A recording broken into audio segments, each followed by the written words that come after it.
things, I would like to state for the record, Mr. President, na 1 month ago pa, pinagawan muna kami ng robe, Mr. President. Kasi excited na tayo na sumuot ng robe para to form the impeachment court. To be fair with you, Mr. President, you've been preparing for that. And yung schedule natin na naka-schedule sa Wednesday, which is 11, if we give the ruling today, whether ano ba talagang gusto natin, today or Wednesday, I support you, Mr. President, kung anong gusto natin schedule. Sana mapag-usapan natin ngayon. Hindi ako abogado, pero ako ay isang Pilipino na gusto sana na hindi na tayo magkakagulo sa Pilipinas. Hindi tayo magkawatak-watak. At yung mga nagyayabang dyan, na sabi nila, gusto daw ng taong bayan, na ito ay talagang magkakaroon na kagad ng impeachment, taong bayan, ginagamit. I don't know kung sinong taong bayan yung sasabi nila. Because, alam ko, Mr. President, halos lahat ng tao ng Mindanao at ng Visayas, as I have observed during the campaign period, ang sabi sa atin is, Sir, ibubuto kita kung hindi ka magboto sa impeachment or hindi ka magboto sa conviction. Yun ang sinasabi ng taong bayan. Kaya please, do not use the term taong bayan palagi because taong bayan is hindi lang kayo. There are always two sides of the coin. Bakit ba? Wala bang value yung mga taong bayan na nagsasabi na ayaw namin ng impeachment? Gusto nila? Ang ibabalyo ng Senado ay yung mga tao lang na nagsasabi na forthwith kuno yung impeachment na yan. Ano, kalimutan na natin yung ibang tao na majority na nagsasabi na ayaw namin ng impeachment dahil panggugulo lang yan sa ating bansa. Lalo tayo nagiging divided. Lalo nasisira ang ating ekonomiya. Mga investors umaalis na dahil ang gulo ng Pilipinas. So yun lang po, Mr. President. I am 101% supporting you. What's your stand, Mr. President? Thank you, Mr. President. Noted and entered into the records. Senator Ontiveros, our Deputy Minority Floor Leader, is recognized. Salamat po, Mr. President. I respond a comment on the second point of the good gentleman from Taguigan Pateros because there's nothing funny or illogical in and between the motion of the minority leader and the seconding of this representation. The motion of the minority leader is to convene at this very moment. That is what is to be subjected to a vote. Now, instead of on Wednesday. To convene at all is not to be voted upon. Sa usaping yan, sundin lang natin ang konstitusyon. Salamat, Mr. President. Mr. President. Mr. President. With the indulgence of Senator Pimentel, Chair recognizes Senator Cayetano, thereafter Senator Pimentel, thereafter Senator Padilla. Senator Cayetano, you may proceed. Mr. President, I don't want to further the division or the debate, and I wasn't making fun of it. Ang sinasabi ko po, the reality is may tama't mali, may moral, immoral, may legal at illegal. Hopefully, dun tayo parati sa tama. Hopefully, ang legal, yun din ang moral. Ang problema in a collegial body, Senate, House, Commission on Appointments, we move as one based sa pagboboto. So it's just showing the irony that if the minority leader was moving that we've convened now, and the deputy minority leader was saying, you don't need a vote. But if you can vote whether it's now or Wednesday, then I can also argue, then I can also move na saka na. If you can vote when, whether today or Wednesday, then you can also vote na next Monday or next Thursday. So that is the paradox we are in today. So whatever decision we make, sana may wisdom. Sana matupad ang konstitusyon, dapat matupad ang konstitusyon, dapat ang kalooban ng ating mga kababayan. But the reality is po, we will be acting as a body and the vote will matter. So yun lang po, and I don't have a debate. I respect what the majority and deputy minority leader has stated. You know, as I said, some of what they say I agree with, but we have to find it in our hearts that even if we disagree, we support the chamber. Senator Pimentel, thereafter Senator Padilla. Senator Pimentel, you may proceed. Just to respond to some of the points raised by Senator Joel Villanueva. Yan, mahirap kung nasisingitan, Mr. President, nalilimutan natin yung topic. Mr. President, siguro i-inform ko lang yung body, no, na yung referral of an impeachment of the articles of impeachment to the Committee on Rules is not found in the rules of the Senate as a legislative body, and it's not found in the rules of the Senate as the impeachment court. So you cite past practice. Okay. But then, It's the reading. I don't think the Senate President will dispute my projection or my anticipation that he intended actually to introduce something new. For this particular impeachment case, he will refer it, the plan of the Senate President is to refer the after the reading, the read articles of impeachment directly to the impeachment court. So ibig sabihin nun, talagang pwede tayong mag-introduce ng innovation because the past practice is not supported by the letters of our two sets of rules, Mr. President. So, ang aking point is, we can actually, the motion, actually, do not fear this motion because this motion will only take up little of our time. Ang gusto kong mangyari, hindi tuloy-tuloy ang ating, if we need to do some preliminary matters before the trial action, ang trial action meaning to say may witness, a witness stand, mayroong direct examination, cross-examination, malayo pa yan, after pa yan pag-filing ng mga answer at saka ng reply. Pero ang aking point is, we can convene the impeachment court so that we can now take the Senate President as presiding officer can take his oath.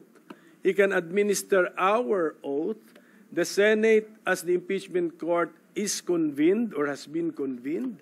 We can call the case and then preliminarily talk about the trial calendar of the said case. We will know when we call the case, when we ask the clerk of court to call the case or cases, malalaman natin anong case load natin. And I believe isa lang ang ating case load. So we have to now come up with a trial calendar for that case. So that will be the effect of the motion, Mr. President, if it is carried. Na-advance yung Wednesday setting natin to today as far as the oath-taking requisites are concerned.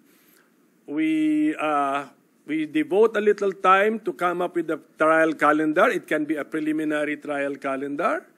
And if we are now convened as a court, the other motions I will take up, like now asking the House of Representatives panel of prosecutors to appear before us tomorrow, no longer on Wednesday. Kaya naman gawin. Kung nagawa nga to June 11, hindi rin masama na pwede rin magawang June 11 to June 10. So, and that will be brought up before us acting as a court already, Mr. President. Kasi court matter na yung case matter na po yun. So that's the explanation, Mr. President, para baka akala ninyo back down na tayo. Worried si Senator Alan Cayetano sa kanyang e-gov at saka konektadong Pinoy. Suspended lang po yung legislative business natin for maybe 1 to 2 hours, 1 hour and a half. We can go back to our legislative business, Mr. President. But at least we have convened the court.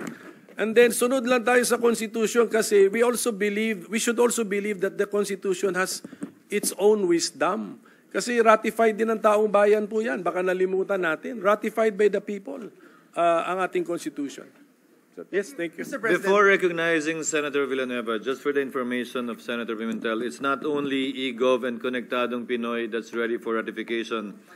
Ready for ratification would also include the virology bill, the expanded Philippine Science High School system, and the 99-year lease bill. Just for the record. I think, Mr. President, since I still have the floor, I think last session, day natin, we suspended, we adjourned at close to midnight.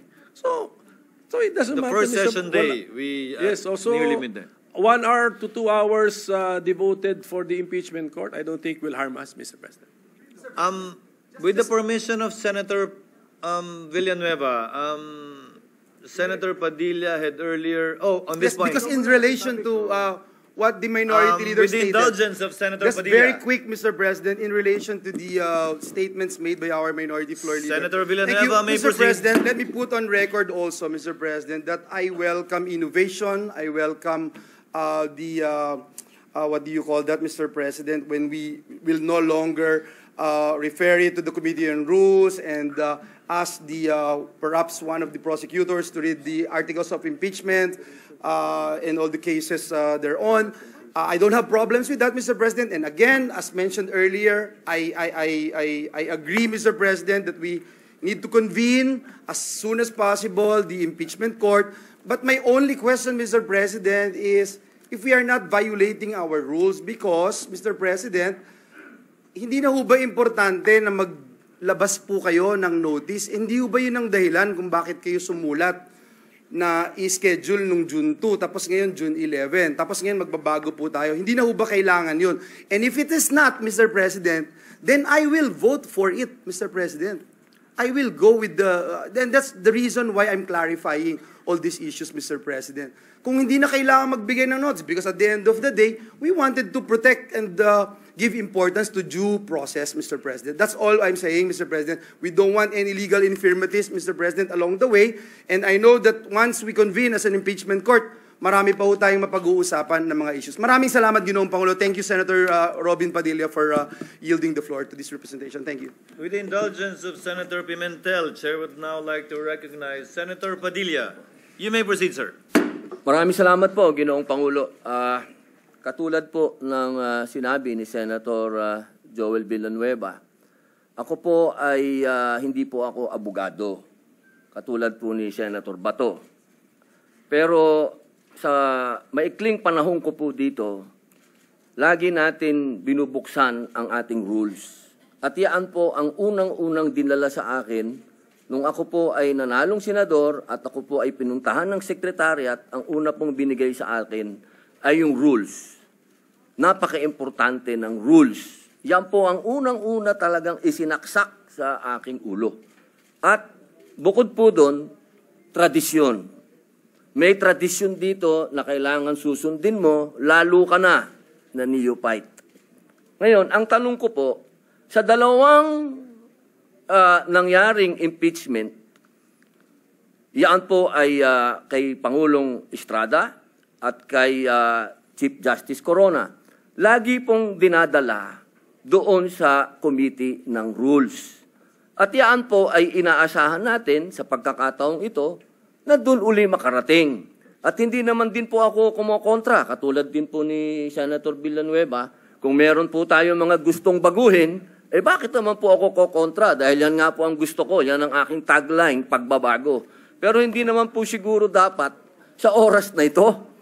Bakit naman sa oras na ito tayo gagawa ng isang bagay na katulad din po ng sinabi ni Senator Bato de la Rosa, talaga po bang tayo ay gusto nating magkahiwa-hiwalay na talaga? Yung po bang bansa natin talaga gusto na nating gutay-gutayin? Kung meron po tayong gustong baguhin, hindi po dapat siguro yan sa oras na ito, sa panahon na ito, at sa pagkakataon na ito. At katulad din po ng sinabi ko, lagi ko pong sinasabi, paulit-ulit, hindi po ako abogado. Ako po ay madalas akusado. Ako po ay ex-convict. Kaya ako po ay sanay sa korte. Ako po ay laging humaharap sa korte. Lahat po ng mga proceeding ng korte na abutan ko na hanggang po sa pakakakulong. Kailangan po siguro maipaintindi po natin sa lahat na due process. Kailangan dumaan po tayo sa due process. Hindi po tayo pwedeng palundag-lundag. Yun lamang po. Maraming salamat po, Ginoong Pangulo. Thank you, Senator Padilla. Senator, what is the pleasure of the Honorable Ejercito? Yes, Mr. President, just like to second the motion of You may proceed, sir. the parliamentary inquiry, Mr. President. Doon po sa punto na ni-raise po ni Senator Villanueva regarding at present the rules of impeachment trials, the Senate has a duty to inform the House of Representatives that we are ready to receive the prosecutors. My inquiry is that in case we act on the motion of the minority, that we proceed immediately. Are we obliged, as a body, as a Senate, obliged to issue new sets of notices? Yun lang po ang inquiry ko, Mr. President, because from what I gathered, that it's our duty to inform the House that we are ready to receive the prosecutors, and likewise, probably the Vice President as the accused in this case, Mr. President. Mr. President. What is Majority Floor Leader? Mr. President, before we recognize the distinguished minority leader, perhaps to rephrase again. No, maybe to respond, to help our colleague, Mr. President. I don't think we're there yet. I think Majority Senator Leader, we're still Senator in the JB period of I debate. think soliciting some information, Mr. President. I yield, Mr. President. So can we? The minority Yes, leader yes. may proceed. So this is my interpretation of Rule 1, Mr. President.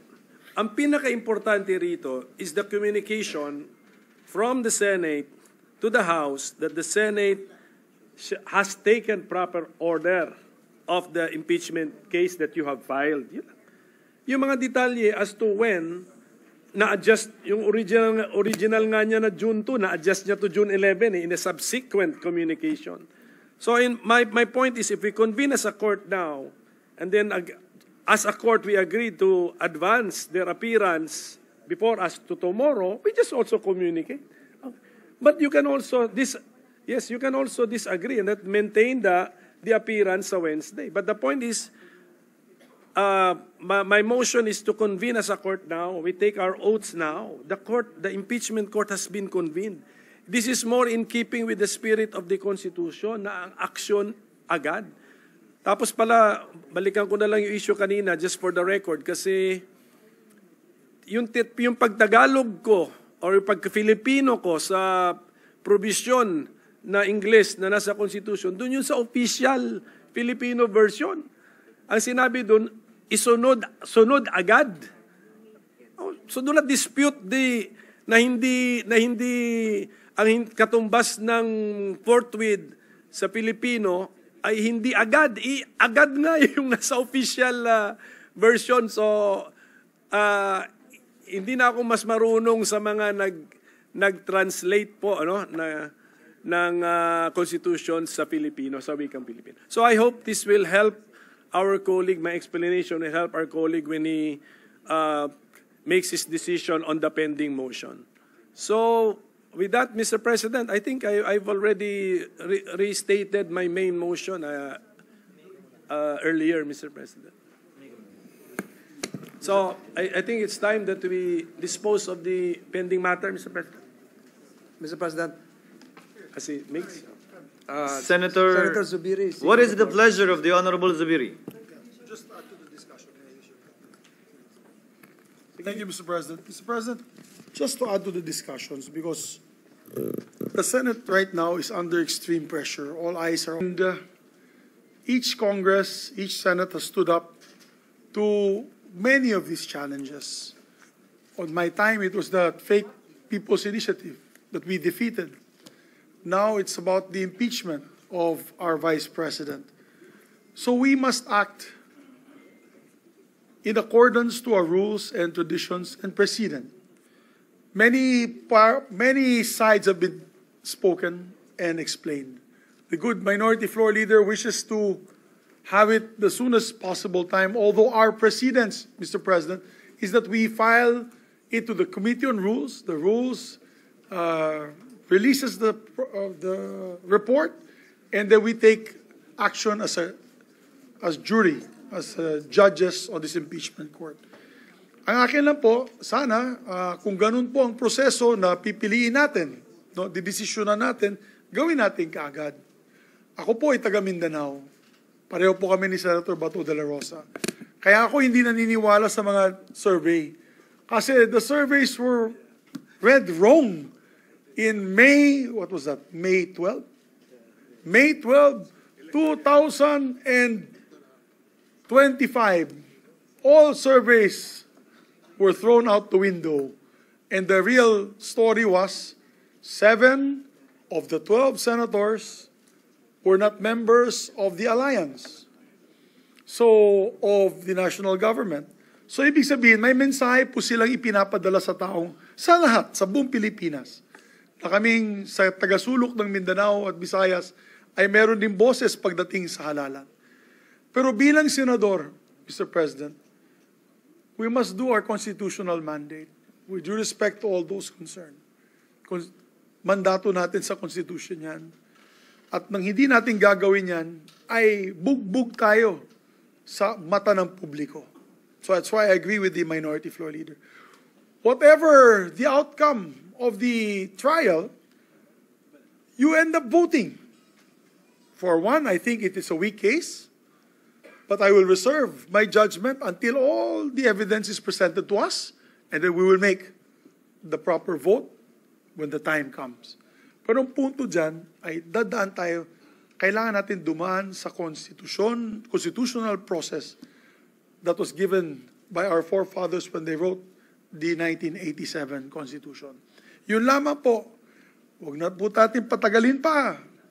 At sa tingin ko, isa pang tanong, ay pwede ba ito tumawid sa 20th Congress? Personally, I've said this to the media, I said, personally, I think hindi siya pwedeng itawid sa 20th Congress. Na kung pwede, pagdebatihan na natin yan ngayon. Kung gusto nyo, hanggang petsa 30 ng Hunyo, araw-gabi, nandito tayo. Pero kasi, meron pa mga constitutional questions with the Supreme Court. So, my point being is, let us follow our constitutional mandate of the Constitution. So I agree with the minority leader, but at the same time, I also agree with our colleagues, Mr. President, that proper procedure should be followed. Para pabilisan na lang natin yan. Para malitisan natin na maayos, mapakinggan natin ang mga ebidensya, kontra at pabor sa ating mahal na Vice Presidente, and then we make the decision at the proper time. But I don't think we can skirt from our constitutional duty. I'm not a lawyer. I'm an agriculturist.